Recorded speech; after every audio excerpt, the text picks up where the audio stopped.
ATM card ఉన్న వ్యక్తికి accident అయితే 2 లక్షల నుంచి 10 లక్షల వరకు బ్యాంక్ నుండి ఫ్రీ ఇన్సూరెన్స్ కవరేజ్ వచ్చే అవకాశం ఉంది.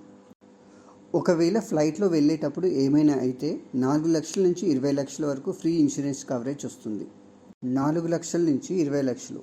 ఈ అమౌంట్ మీ వద్ద ఉన్న ఏటీఎం కార్డ్ పైన డిపెండ్ అయి ఉంటుంది. Gold, silver, platinum. యాక్సిడెంట్ అయిన వ్యక్తిని అంబులెన్స్లో తీసుకుపోవడానికి, ఒకవేళ మరణిస్తే తిరిగి తీసుకురావడానికి అంబులెన్స్ ఛార్జెస్ కూడా బ్యాంకే భరిస్తుంది. మీరు ఈ అమౌంట్ క్లెయిమ్ చేయడానికి బ్యాంకుకు వెళ్ళి ఈ డాక్యుమెంట్స్ సబ్మిట్ చేయాల్సి ఉంటుంది. Death certificate and postmortem report, FIR, bank statement, claim form ఇది బ్యాంకు నుండి లభిస్తుంది. నామినీ యొక్క ఐడి ప్రూఫ్ మరియు passport size photo, nominee cancellation cheque, claim form నింపి ఇవ్వాల్సి ఉంటుంది.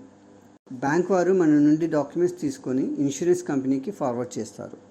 30 నుండి 60 రోజుల్లో నామినీ ఖాతాకు డబ్బు వస్తుంది. ఇప్పుడు మనం ప్రధానమంత్రి జన్ ధన్ యోజన ద్వారా ఎంత అమౌంట్ వస్తుంది, ఎలా క్లెయిమ్ చేసుకోవాలి, ఈ విషయాలు తెలుసుకుందాం.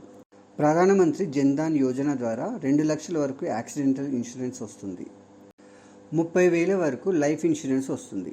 ఇది కేవలం 2014లో తీసుకున్న ఖాతాలకు మాత్రమే వర్తిస్తుంది. అకౌంట్ హోల్డర్ చివరి 90 రోజుల లోపట్లో ఏటీఎం కార్డ్ వాడి ఉండాలి. ఏటీఎం కార్డ్ ఖచ్చితంగా యాక్టివ్గా ఉండాలి. మీరు ఈ అమౌంట్ క్లెయిమ్ చేయడానికి బ్యాంకుకు వెళ్ళి ఈ డాక్యుమెంట్స్ సబ్మిట్ చేయాల్సి ఉంటుంది.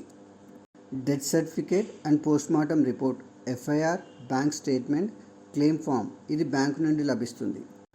నామినీ యొక్క ఐడి ప్రూఫ్ మరియు passport size photo, nominee cancellation cheque, claim form నింపి ఇవ్వాల్సి ఉంటుంది.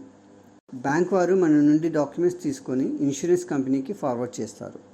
30 నుండి 60 రోజుల్లో నామినీ ఖాతాకు డబ్బు వస్తుంది. ఈ వీడియో కానీ మీకు నచ్చినట్లయితే లైక్ చేయండి, సబ్స్క్రైబ్ చేయండి.